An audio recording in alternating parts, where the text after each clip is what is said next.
Keep your radio dial right here. You're locked into the hottest news station on the planet. Hot 702.5 in FM sound. Blazing today's hip-hop, R&B, and pop music. Keeping your radio on fire. Bringing you the hottest, realest, riskiest talk shows live 24/7. Live on hot7025fm.com.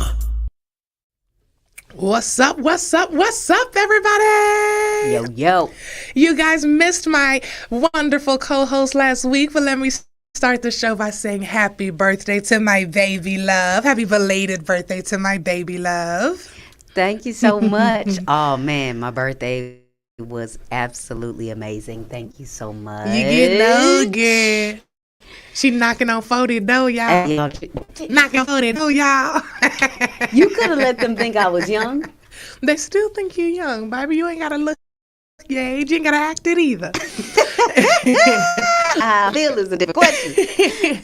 But shout out to my Sagittarius guys. Today's conversation is a super dope one. I think it's one that we all need because I realize that I am in a position where my family is really gentle with the fact that I have a dream in my 30s. Oftentimes I hear and see, and I've been guilty of judging myself when people didn't have their stuff together and they were trying something new in their late 20s, right? And they had to move back in with their parents or something. And I'm like, I got my own apartment and you living with your mama at 26 or whatever, like just that attitude. And it's like, yeah, but you struggling with your own apartment. Like you barely got your own apartment, bitch. You got an apartment but no furniture in that bitch. Like, come on, Joe. And it was like taught that you needed to have those things together by a certain age, to have it by yourself, and to be in our 30s and to be chasing new dreams that we didn't necessarily have or know how to pursue in our 20s. It can feel like failure. It can feel scary. It can feel like, oh my goodness, it's too late for that. It's too late to have a goddamn dream. You 30, right? Like you feel like one of those people that's like, it's a little late to be a rapper. You feel me? Like it's time to give that up, Trevon. Like you're 30 years old, bro. Pick something else. That's exactly how I be feeling sometimes. So it feels that way when you're in your 30s and you find something that you're passionate about and you want to pursue it because you're not 18 anymore. You don't feel like you have the entire world ahead of you, and you don't have the same amount of cheerleaders, right? Your family's not like, woohoo, yes, Trevon, go be a rapper at 32, right? They're not like super excited about it. They're sorry like, no, to anybody's name who's Trayvon, right? And I'm just using that rapper. name as an example. But they're just like, no, nigga, you got kids. You feel me? Like you have a mortgage you need to pay. You've got a family you got to take care of. You don't have time or space or talent for dreams. Okay? Get a job. And I was like, how many other people have felt that way? How many people are afraid to dive right now, are afraid to take a step for their dream, are afraid to, really take that leap of faith out of just simple fear of, do I have the time or space or any of that to do that right now, right? Who's going to support me? Who's going to believe in me? One, but then also, what if I mess it up and it's too late to bounce back? In your 20s, if you mess it up, you can still bounce back and be like, all right, I got it together. I still have the rest of my life ahead of myself. In your 30s, you don't feel that way. You don't feel like, oh, I still got a whole bunch of time to get it together. You're like, oh, shit, you messed this up and you one step away from being homeless and ain't nobody gonna give a fuck. Right? Is that just me? Do you feel that way? Like, if you fuck this up and you end up in a position where you're just gonna be homeless, you're just gonna be fucking homeless. It's kind of how it feels when you get a certain age. But I feel like the difference between us and probably everybody else is we've already established careers. We're just choosing totally different ones now. That's true. So if we absolutely needed to, we could go back. If we absolutely needed to. We like to think that these jobs might end up switching up some shit on us and being like, nah, y'all been out the game for 2 years. What did you think? You got to start back at an interim or some shit. And we'd be like, what? Child, I could train you. We going to be them people. I'm talking about this baby trying to tell me how to do my goddamn job. Nah, but especially in the field, with both of us, with you recruiting and me in education, there's always a need for that stuff. So. That's very true. But how has your approach to setting personal goals evolved from your 20s to your 30s? Man, so like I'm living in the upside down world, right? Mm-hmm. So like all of my goals that I had in my 20s, I hit them in stride, like quickly before most of my counterparts did. Actually, like all of my counterparts did. Everybody was taking breaks and enjoying the scene and, figuring out who they were and all of that stuff. And I was like, nope, got to get my degree, got to get a job. And got my degree, both my degrees, got my job. Those were my goals because, coming from being raised by an immigrant, I was trying to make a better life for myself. And that was my goal. And I was full focused on that and achieved it. And then after that, it was like, whew, I did it. Let me settle in. And then I settled in, and then the pandemic happened, and then it just flipped my world upside down. But how has your approach to setting goals evolved from your 20s to your 30s? Like, I get that you accomplished them, but like, how has your approach changed? My setting goals was out of necessity and with survival when I was in my 20s. Now, it's out of what do I really and truly enjoy doing. It's not as much as necessity. Like I said, if we both necessarily needed to go back to our old careers, we could. But now I want to do something that I enjoy doing. Since I lived out of necessity and survival and set those goals out in that mind frame, then now it's just, am I going to enjoy doing this every day? It brings me joy to hear you say that, because that was not your mindset when we first met. No, not at all. And it confused the shit out of me because it was mine. And she was older than me. So I thought, like, in my revelation of I should do what makes me happy, regardless of how it makes other people feel. And in me realizing that in my 20s at like maybe 28, 29, I was like, oh, shit. I just assumed everybody else realized that in their late 20s. So the fact that she was already in her 30s, in my head, she was doing what she loved. I was planning on retiring. I was dead on the inside from the job that I was doing. It wasn't a hard job. It was okay just didn't money. Bring joy.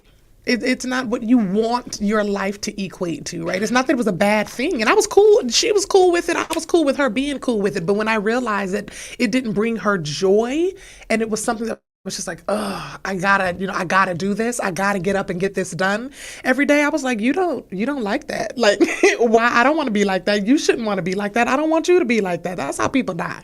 Like, it just, my brain just automatic started. I was like, that's how you end up with all these diseases, because you don't want to. It's just, don't do it. If you don't want to do it, tell them people you quit, girl. Like, I was like, tell them people you ain't coming back. I had just gotten my 10-year award. I was planning on retiring in that motherfucker. She showed me her little plaque and everything. I still got it. They gave me a this. And in the back of my head, I was like, and 2 months you don't want to be that, so quit. Yeah, I was like, so quit that job. 2 months later. And now she is pursuing her social media career and radio, and found out that she absolutely loves radio because her girlfriend is manic and I just be doing shit. There are so many things that we really enjoy because I'm manic, though. I want to do an episode where we can talk about my bipolar depression, because I feel like with me being manic depressive, people need to know what bipolar disorder is like, because what you guys see on TV is not what the fuck. It's not what you guys think it is. Not even the We're not like spazzing out, red rum on y'all. That's not it. However, I had two boyfriends in the past that were like that. Yeah, and like, you just completely off. That's not what she's dealing with my bipolar, right? So I wanted to get on here and answer some questions for you guys on that too. We may have to do that as an episode in the future. Oh, that would be cool. And then she can answer as well from my perspective. From her perspective. I might have a family member or something on here as well. I think that'd be cool, because I can't speak from everybody's perspective. There are some things that I don't remember when I come out of a freaking episode, so they'd be able to explain a little bit more on some of those. What about you? I would say my approach, I was very much so like hot and ready when I was younger. I ran at it with no I wasn't looking for guidance from anyone. I wasn't trying to learn from anyone else's mistakes. I just assumed that whatever bad happened to them because it happened to them and it wasn't going to happen to me. And I took off running toward whatever it is that I wanted. I was going to get there, regardless of who I burned, how I, burnt myself, what I stepped on in order to get there. Whatever it took for me to get that goal, I was going to get that goal, and I was going to flex that I got that goal when I was younger. When it came to goal setting, my goal was to win. It wasn't necessarily to accomplish something because I wanted to accomplish it. It was to win. And I knew that somebody was going to know I accomplished it, because in order for me to win, somebody had to lose. So I was going for management positions, and I was going for upper management and things like that when I was really young, but it was more of just a drive for power to be able to tell people that I was important. Whereas now, it's me going after something because I'm passionate about it. It has nothing to do with management. I'm not in a position right now where I'm trying to coach or train up other comedians or anything of that nature. I love getting together and collaborating with people and laughing and working my way up the ranks. I love meeting with bookers and navigating and networking with other people who are in this industry and learning from their mistakes and actually asking for guidance and points on how I can maneuver and make something better, and requesting feedback and criticism, whereas in the past I did not take criticism well at all. And now you still need to watch the way you fucking talk to me. Don't get me wrong. You still need to talk to me nicely, and you might want to watch your wording when criticizing me. However, I can receive it better now than I could in my 20s. So I'd say my approach is a lot gentler in my 30s, and it's more out of wanting to learn how to do what I want to do correctly so that I can continue to do it. Whereas in my 20s, it was just hot and ready, and I'd run over whatever and whoever I needed to get the job done, as long as I won in the end. Yeah. Dang. Yeah. Okay. Can you share a specific goal that you set in your 20s that you achieved, and how did your planning go into that success? I wanted to win a trip to Puerto Rico. I had just gotten out of the military, and I started working for AT&T in sales. And because I have a really likable personality, I can sell blood to a crip. It does not. I can sell snow to an igloo. It does not. Sales was never difficult for me. I told Ryan that yesterday. Yeah, I was like, sales was never difficult for me. You want me to do some marketing calls? Nee has used me for her business multiple times to do sales, multiple marketing calls and things of that nature. It just comes naturally to me. I don't enjoy it, but I'm good at it. So my first job was sales, and we went door to door selling AT&T U-verse. It had just started. And within the first week of the company, most people, your goal was to sell one a day.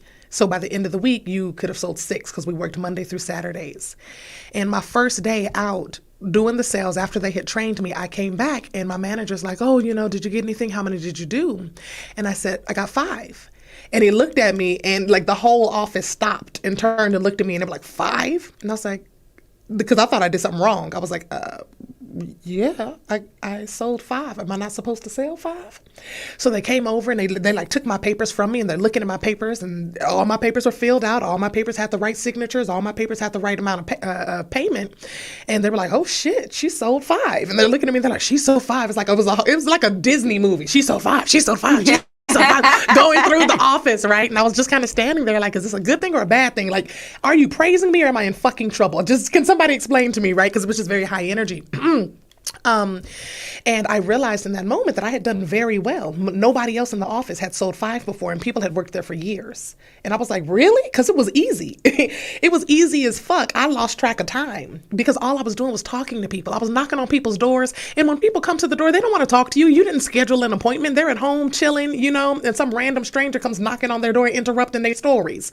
So they're not trying to, you know, be friendly. But when they come to the door and it's this bippity boppity little black girl on their porch with my earphones and my headband and my, you know, my sunglasses on top of my head. And I'm like, have they told you about the wires? And they're like, what the fuck is this bitch? Like, what is she on?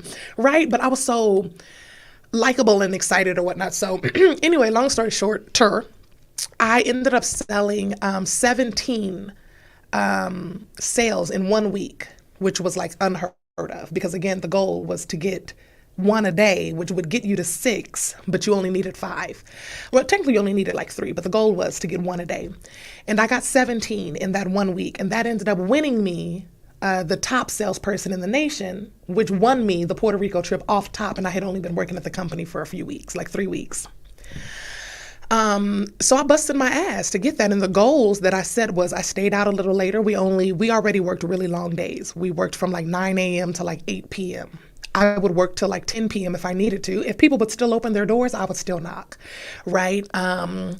If you got a certain amount of sales by Friday, you didn't have to work Saturday. I worked Saturday anyway. Just because I knew that I was going to get a sale. I didn't know how many, but I knew I was going to get a sale, and all I needed was 1 or 2 more because I was competing with people all over the nation, right? So one person had 12, another person had 13, and I'm sitting at 12 too, and I'm like, that was the perfect, job for me because, bitch, you're not going to beat me, okay? Like, in my head, just looking at their numbers, bitch, you're not going to beat me. So, that was a specific goal I set, and I got it. I got to take my mommy to Puerto Rico for free on AT&T's dime in 3 weeks of work. Yeah. Yeah. What about you? Oh, man. I would say grad school. It wasn't even on my radar. So after I got my undergraduate, I was like, I'm tired of school. I hate school. I'm going to get me a job. I hate you, bitch. I'm going to get me a job. And so I'm out here in my job search. And I was at home for maybe like 2 weeks. But I was still a manager at HEB at the time. HEB is a grocery store back in Texas in the South. For y'all that don't know, shout out HEB. I love y'all. I miss y'all. But I had missed a job interview, and then literally like 2 days after I had missed a job interview because I was working and couldn't get off, my old advisor called, and he was like, "Hey, we got another graduate assistant position open. You want to go ahead and come back and take it?" He was like, "You don't have to take your GRE. You don't have to do nothing. Just go ahead and come back." And I was like, I thought I didn't want to go back to school. So talked to my mom, talked to my cousin, who's like a bigger sister.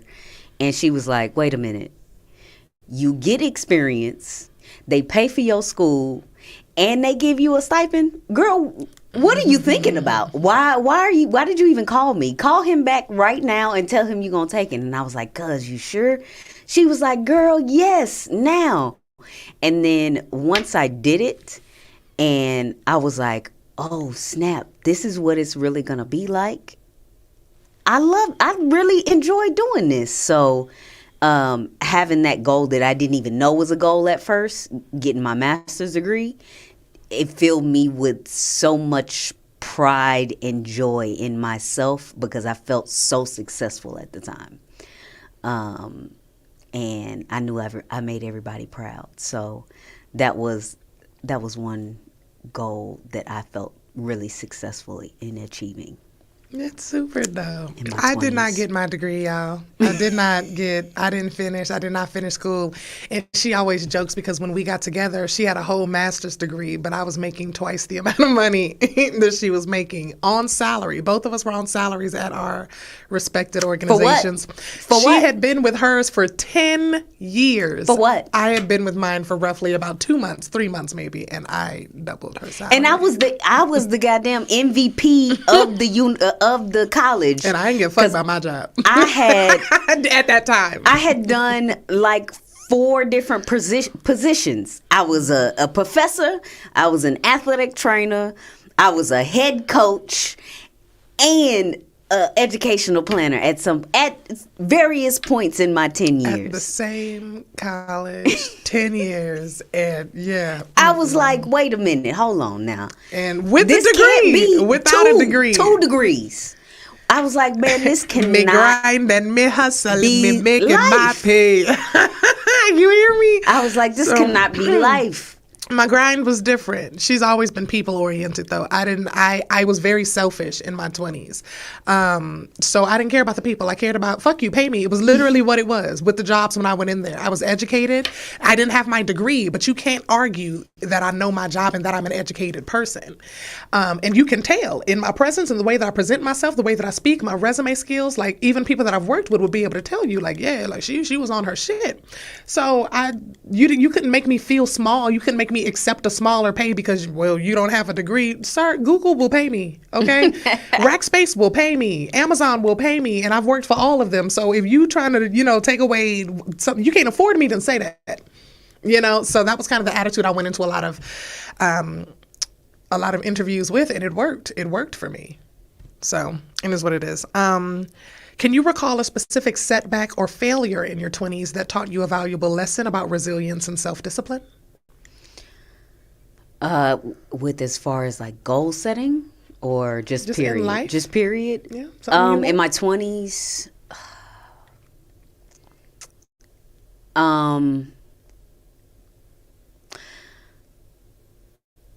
yeah, so when I first started working at the college, I was an adjunct professor, and that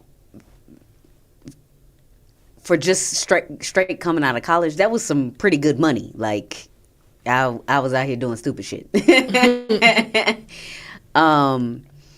And I actually learned that I really enjoyed teaching classes because I got to connect with the students in a different way. And I'm a teacher by nature because I love to learn things and I love to pass that knowledge on. So I ended up developing a good amount of love for it, and it was something that I was looking into possibly doing full time, and they wiped out physical education out of the core in Texas. So my teaching and being a professor was just wiped clean in a matter of 3 months. And it was just like, dang, how am I going to fill this gap that I really enjoy doing? So I contemplated going back to school and getting a doctorate because you have to have a certain amount of hours to be a professor in whatever field you're trying to do. So I thought about a bunch of different things, but it never came into fruition. So that was a setback for me because it was something that I really enjoyed doing, and I didn't have to do a bunch of traveling. I wasn't, gone for long amounts of hours. The professor life is dope because they make six figures. And if you a department head, you get twice as much as that too. So that was a setback for me, and I never really recovered from that as far as that goes. Yeah. Damn. Yeah. That's tough. I went through so much crazy shit in my 20s. Losing my son, I wouldn't say was a failure, but it felt like one as a mother. It was definitely a setback. But I would probably say, just thinking back right now, one that I still deal with as far as a setback from my 20s would be the whole CPS situation around the kids. It was so public, and for those of you who aren't familiar with that story, it's Googleable. But for those of you who aren't familiar with that story, I got really heavy into activism when I was in college with the Trayvon Martin, with the murder of Trayvon Martin. And when I moved back home to San Antonio and the murder of George Floyd, it hit the news, and it really, shocked the nation that way. I reactivated, if you will, and I went to our first protest, and the protest, there were not very many people who looked like me who were in positions who were actually organizing. Like we showed up with our pain and our fears and our anger and our tears and our kids and all of that to the protest, but none of us were in positions of actually organizing. It was not people that looked like us doing the speaking. And I just remember standing there with my best friends at the time, Tristan and Nay and my brother, and saying, why aren't any of us speaking? And by us, I did mean Black people. It's not that brown people, aren't disadvantaged or aren't, going through things as well. It's just that in that particular moment, we were speaking about George Floyd. We were speaking about Breonna Taylor. We were speaking about Trayvon Martin, Black individuals, Black lives who were being taken, and there weren't Black lives standing up and talking for these Black lives. There were others doing the talking, and it didn't sit right with me in my spirit. And my friends and my brother, knowing me, kind of hyped me a little bit, and they were like, if you go up there and you talk, we'll support you. They're like, we got to. And my brother was like, sis, I swear I'll walk up there with you. I'll walk up there and I'll tell them to give you the mic. Like, you need to talk. Like, you need to say something. They need to hear what you need to say. And I was like, well, let's hear what they have to say first. And, they went up there, and respectfully, they didn't have much to say, in my opinion, and which is exactly what I was fearing. As a Black woman who was there to protest the endless killing of Black lives, they weren't speaking from Black perspectives because they were not Black. So I went up there and I spoke, and it ended up taking off from there. I ended up meeting with a lot of other people who were trying to organize but needed some structure, some discipline and some leadership. And I launched my own organization with people that I had just met. Just other people in the community that I'd never met before. Just, you want to be a part here. I was handing out invitations. You want to be a revolutionary. You want to be a revolutionary. You want to be, because I believed in it so much, and I saw the good in people. And with me being so busy in that and pouring so much into that, I ended up hitting my own mental break. And at the time, I hadn't been diagnosed with bipolar depression yet. Or manic depression yet. So I didn't recognize the signs that with me not caring for myself, not eating how I needed to eat, not getting enough sleep, working 16 hours a day, protesting, marching, and not eating, all of those things sent me into a spiral. And I wasn't myself. I wasn't operating the way that I wasn't as sharp, right? So anyway, long story short, with me being in the middle of all of that and getting into it with my child's father, who wasn't as active in her life at the time as either of us would have preferred he be, he took that as an opportunity to call in a welfare check, I guess is what he called it, and made up an ungodly amount of lies about me. And with me leading the charge against our sheriff's department at that time, it of course gave our sheriff a green light for him to start fucking with me, because he's like, oh, I'm not a criminal. I've never done anything to break the law. There was no reason for them to come, and there was nothing they could have done to stop me from protesting or from organizing on the behalf of our city or anything like that. They had nothing on me. So him calling and making those accusations gave them a green light and something on me, which spiraled into this whole thing. The accusations were all over the newspaper, all over the news, because I was known as an activist. So I would say that was not only a setback for what I thought was going to be a successful undoing of corruption in my city. I thought it was going to be a successful leap forward in, exposing some things that were happening in our city, and exactly what we had been fighting against happened. Exactly what we said was going to happen at the beginning. They're going to start attacking our leadership. They're going to start spreading lies. They're going to start trying to separate us.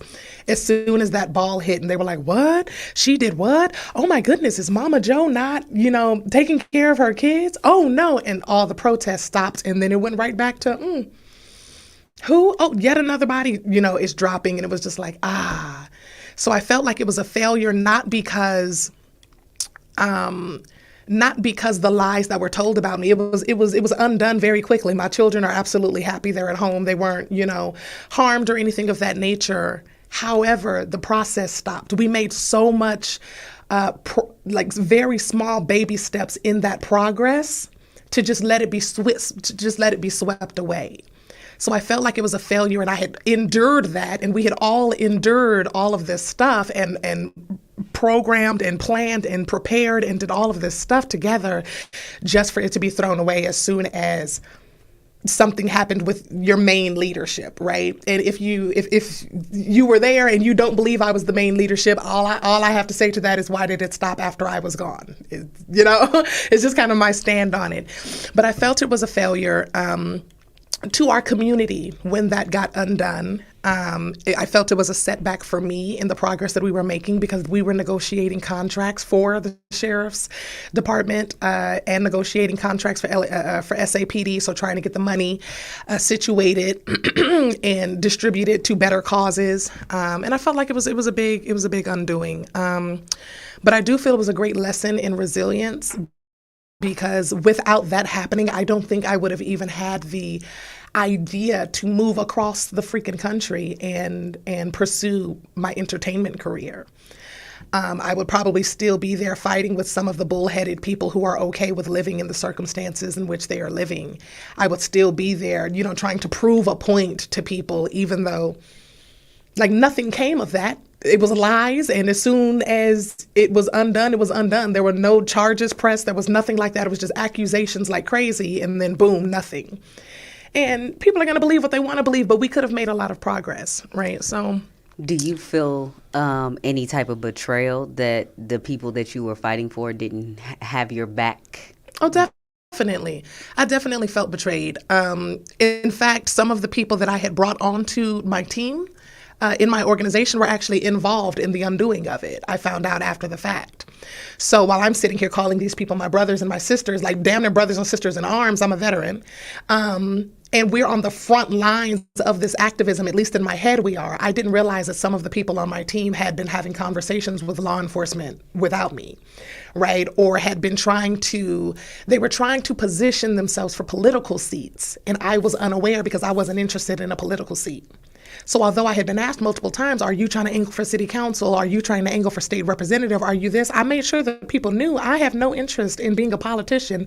My interest is in holding the politicians accountable. We're voting for them for a reason, and then they're getting up there and they're playing ball with everybody else, right? But my counterparts didn't see it that way. They said in order to change it, they needed to be a part of it, which is not necessarily wrong. It wasn't my approach. And in doing so, they, in my opinion, got in bed with the devil. So I did feel betrayed. I felt like if that were the case and you wanted that from the beginning, then why did you pretend that you didn't want it, one, while you were around me? And then two, I didn't feel that they wanted it for the same reasons. If you're looking to me for leadership, and I have to correct your mindset and how petty you are quite often, and how and how you want to lash back at things quite often to keep things in order, you're probably not suitable for a seat in the House, right? So I felt betrayed, but they had to do what they had to do, and I bounced back. Like I said, it was definitely a lesson in resilience. I would agree. All right, so how do you balance setting ambitious long-term goals with the need for short-term wins in your 30s? Ooh, I set 90-day goals. That's one thing that I started doing specifically in comedy. Your 90-day goals are pretty ambitious as well. Yeah, my 90-day goals, I was crushing them. That was my first year. I would write them down and just cross them off as they happen. And it's almost like I was master manifesting, because as soon as I would write them down, it would probably be a few weeks before I would be crossing them off rather than the 3 months. And I felt like, oh my goodness, maybe I'm setting too realistic of goals. But in reality, when I spoke to other comics, they were like, no, that's actually a pretty hard thing to do. Like, you should be proud of yourself. That's a great accomplishment. Repeat the question. How do you balance setting ambitious long-term goals with the need for short-term wins in your 30s? Well, I celebrate every step. I celebrate every single step. If it's something, if I just happen to go out to a comedy show and I see someone and they're like, hey, are you available on Friday? And I'm like, yeah, I just so happen to be available. I make sure that I come home and I tell you about it and I'm excited, and we'll say something like, every time you leave the house, something good happens, just putting that into the universe. And I make sure that I'm grateful for every step, just like I was in the beginning. So I still practice my sets right before, just to make sure that I'm still staying in the groove and grateful, and I'm appreciative, and I'm not getting too big in the britches, egotistical about it. Like, oh yeah, I got another one. I'm a chill. I got this shit. I don't want to get to that mindset. I still very much so practice for a long time before it's time for me to leave for my set. This one can attest to it. I'll be in the bathroom with the 6 hours practicing my sets because I want to make sure I got them down. So practice makes perfect. Absolutely. What about you? So in my 20s, I didn't know nothing about short-term goals. Nothing. It was just the big lofty ones. But now in my 30s, and I learned this from my homeboy Jamarcus, Kiki's husband. He was like, you got to celebrate the small wins, man, or you can just feel defeated every day if you don't celebrate the small wins. And it's 100% true. Like, I have to celebrate myself if I knocked 3 or 4 things off that I wanted to do during the day. I have to say, oh, all right, I'm glad I got those things done. And now tomorrow I can set goals to focus on something else. So for me in my 30s, now it's more about the small wins. And for me, than the big lofty goals, because I know those are going to take longer. And if I set daily smaller goals, it's definitely going to help me get to the bigger goals. Because back in my 20s, I knew what I needed to do to achieve the big goal. Now, now the goals that I want to do, I don't necessarily know how exactly to get there. You don't know what you don't know, especially in the entertainment world and the social media world. You don't know what you don't know, so you're learning stuff every day about do's and don'ts and wills and won'ts. And so if I learn something new that I can put in my mental Rolodex, that's a win for me, because I didn't know that shit the day before about the process that I'm going to need to take to get to where I want to be. So I look at a lot of things as wins versus when I was in my 20s. Like if I had the same mindset that I had in my 20s, I would be a complete failure right now. I would be a bum. I would be all of the bad things. So just adjusting my mindset to focus on the small wins. And in my 20s, I had an infinite amount of energy. Like, I could do and do and do and do and get 3-4 hours of sleep and be fine. 20-year-old me resented needing anybody. I never felt like that. Because me and my mom and them, we were a team. So resented needing anybody. If I read you for giving it to me, because why would you let me owe you? Why would you make me owe you something like that? You know, like I didn't like that feeling. No, I rolled in teams. Like, even Alicia and Shaky, who in the chat right now, like, we rolled in teams. We all had the same anatomy class. We was like, all right, well, you tackle this part, you tackle that part, and I'll tackle this part, and we all gonna come together. We all went to church together. We tackled that shit in teams. I always felt like a team was gonna hold me back. No. As long as we all got to our goal, which we all did, that's all that matters. I feel like now I would love to have, like a team of people that I feel that way. But when I was growing up, 20-year-old me was like, nah, shorty, I got it. I definitely got it. Would you say your definition of success and fulfillment shifted from your 20s to your 30s? And if so, how? Oh, most definitely. Like I was just saying, like, I wasn't successful until I achieved those big lofty goals I had for myself. Like, it wasn't success. Like, getting through another semester, that wasn't success. Like, the me now would celebrate getting an A on a test. Back then, that wasn't nothing to celebrate. It was like, all right, what's next? I was hungry and very, very ambitious and driven, and I was very disciplined.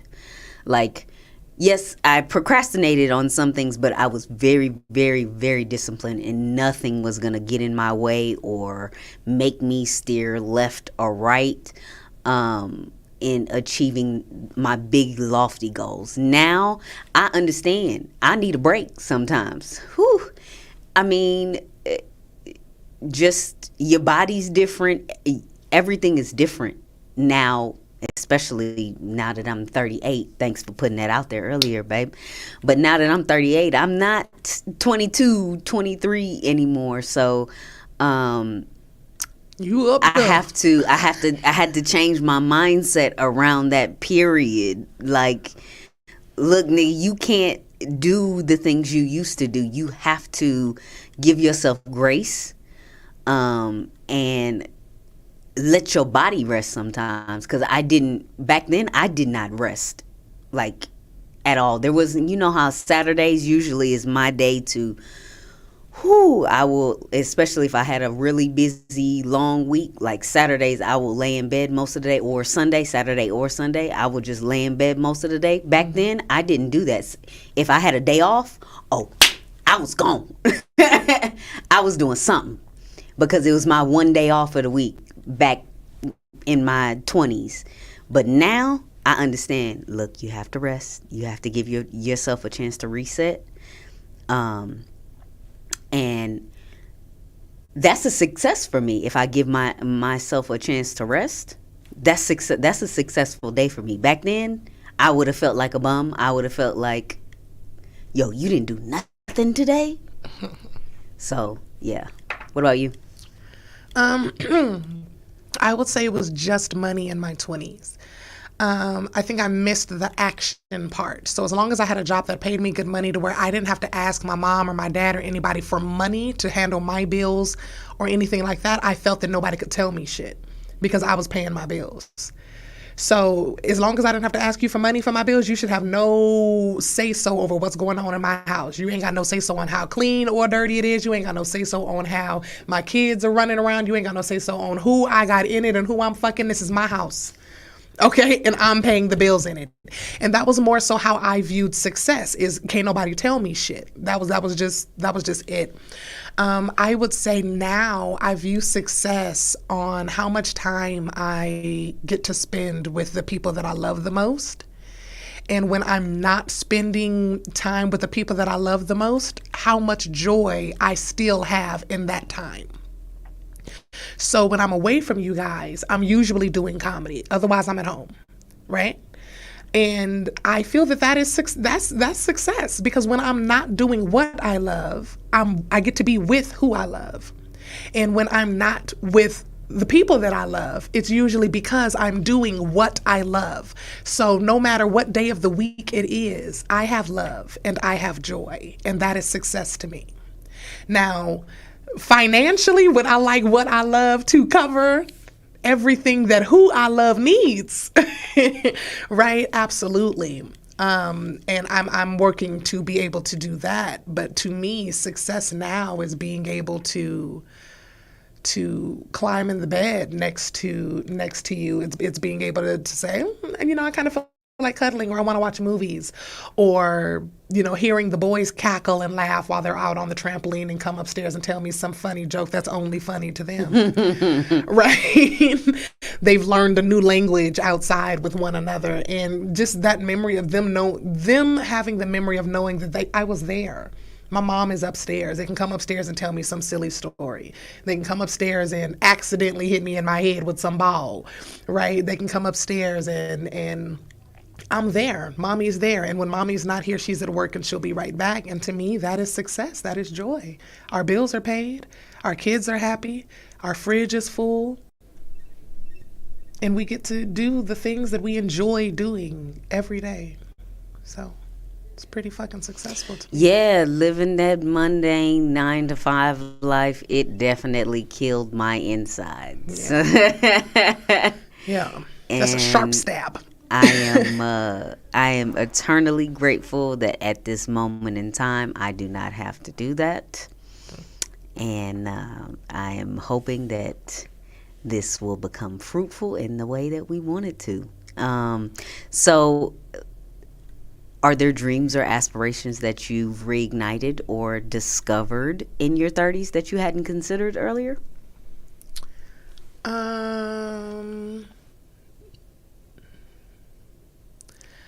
I'd say traveling. I think I kind of talked myself out of traveling abroad for a while, and I've really, really had that inkling to travel abroad. Now, I'd probably say in the last like 3 years, maybe right before meeting you, I was like, I'm going somewhere. I don't know when, but I'm going. As far as dreams, I still kind of have this dream of having a successful like life coaching business on the side, like a side hustle, just because I really do enjoy having therapeutic conversation with people, and I don't think that you need a psychiatry license in order to talk people through their own ideas sometimes. Sometimes you know what it is that you are feeling, you just don't know how to articulate it, and you just need somebody to talk you through that shit, to ask the right questions or make you ask the right questions. And sometimes you don't need anything but to talk about it, and you don't want to talk about it to people that you know. So you need a stranger to just be like, girl, I got to dump all of this trauma, right? I just got to get it off. And with somebody who knows how to keep trauma dump off of them. So I would say that that's definitely always been something that every now and then is still reignited, and I'll see like little ads about how to become a life coach or whatnot, because I think it's something that I'm really good at. I feel like I'm really good at helping other people get out of their heads. I get mine a lot, but I'm really good at helping other people work through their shit. You are really good at making people feel like they can do anything in the goddamn world. You are really good at that. Oh, well, thank you. So, yeah, I feel like when you're down and you're like, oh, I got writer's block, or for some reason, I just can't get through this, that, and the other. Like, I'm the best freaking coach to come and just sit down and talk to. Because by the time you leave this chair, you may not want to do what it is you thought you wanted to do when you sat down, but you're going to want to be something. You're going to want to do something, be something, get up and get something. So, yeah, I would probably say that one. What about you? In my 20s, like I said, I when I got to college, I had no idea what I wanted to do. I just knew that I liked anatomy because I used to always watch Discovery Channel and all that kind of stuff, and I love sports. So what was the thing that put both of those things together? Oh, and being an herbalist. For you? Yeah.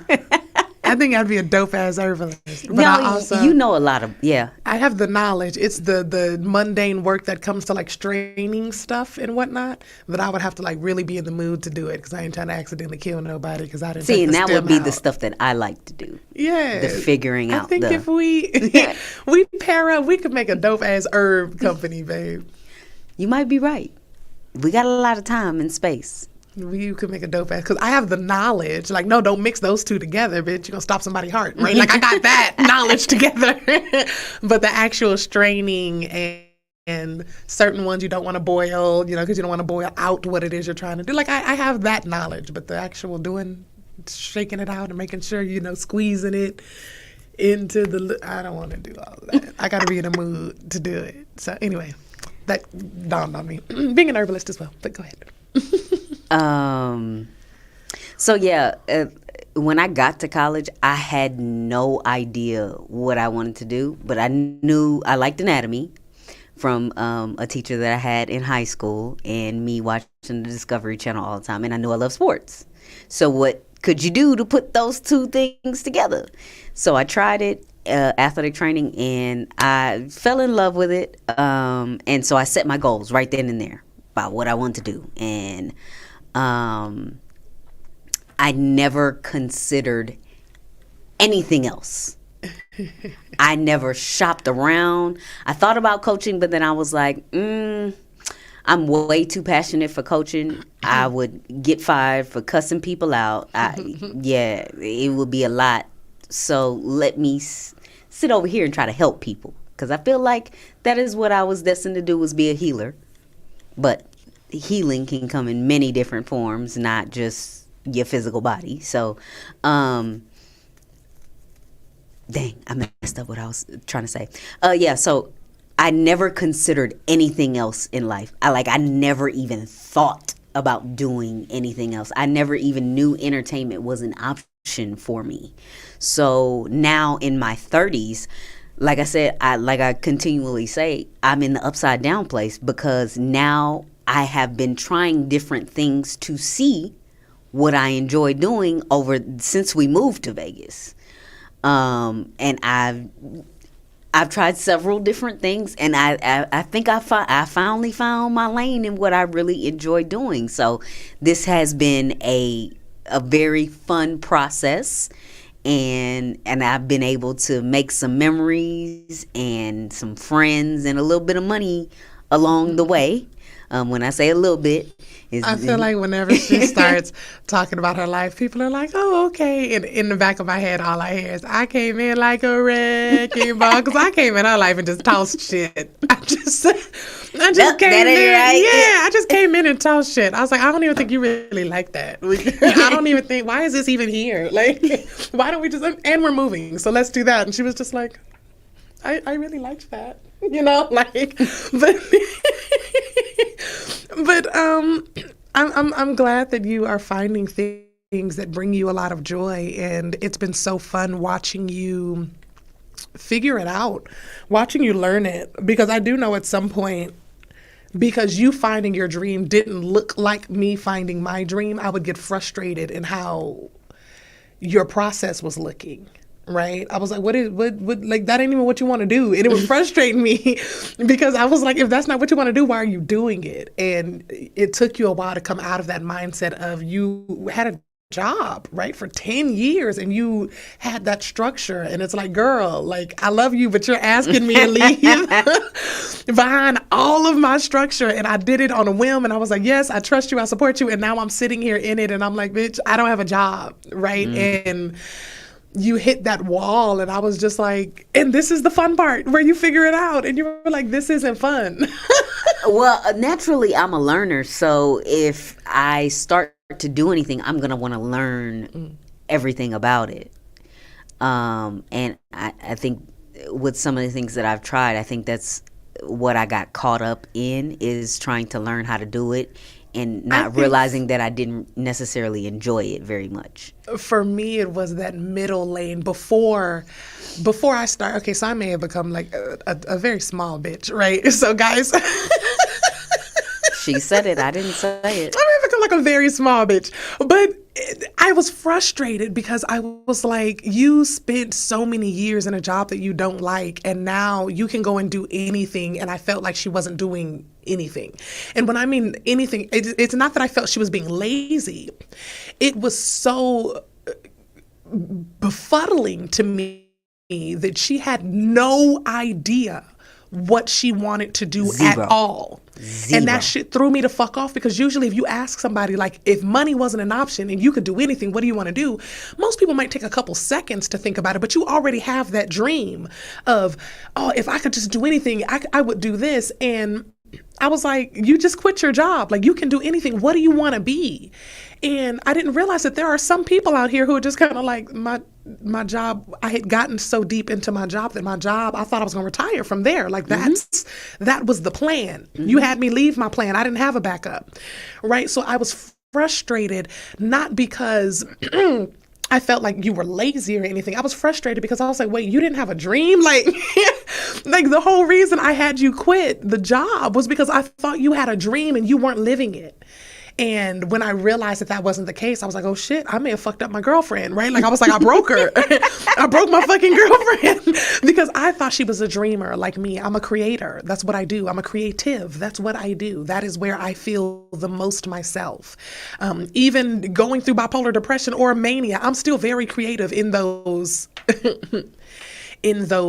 states of mind. So it's been such a joy seeing, me just throw things at you. Like I said, guys, I started becoming a little bit of a bitch, and I was just like, look at me, like, I'm doing comedy because I really love it. I want to be in movies, so I'm taping this, and I want to be in this, so I'm doing that.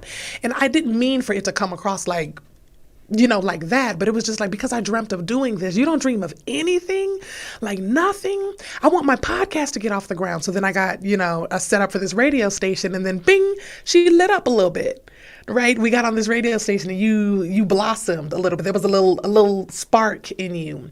And then when we're fussing over, the different things that we're doing at home or the different things that aren't going the way they needed to go at home, you found the pocket for the cooking show.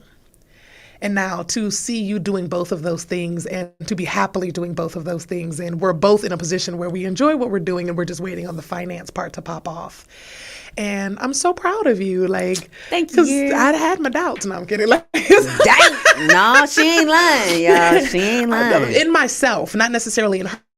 I doubted whether or not I was right in telling her to leave the career that she had because I automatically saw in her another creative. I thought I saw another creator. And when she came out of it and it didn't appear like that was the case, I panicked. So when I say I doubted, I had doubt in myself and whether or not what I saw was true or what it is that you really wanted. I think there was a lot of things I had to work through as well. I agree. We don't have time to cover that today, though. That's a whole other story. But I wanted to publicly say I'm so proud of you, baby. Thank You're doing so well. And thank you guys so much for tuning in to my TED Talk now. This is Laugh Therapy, guys. You can catch us here every Thursday at 4 p.m. where you get your laughs and your therapy right here. We'll catch you guys next week. See y'all.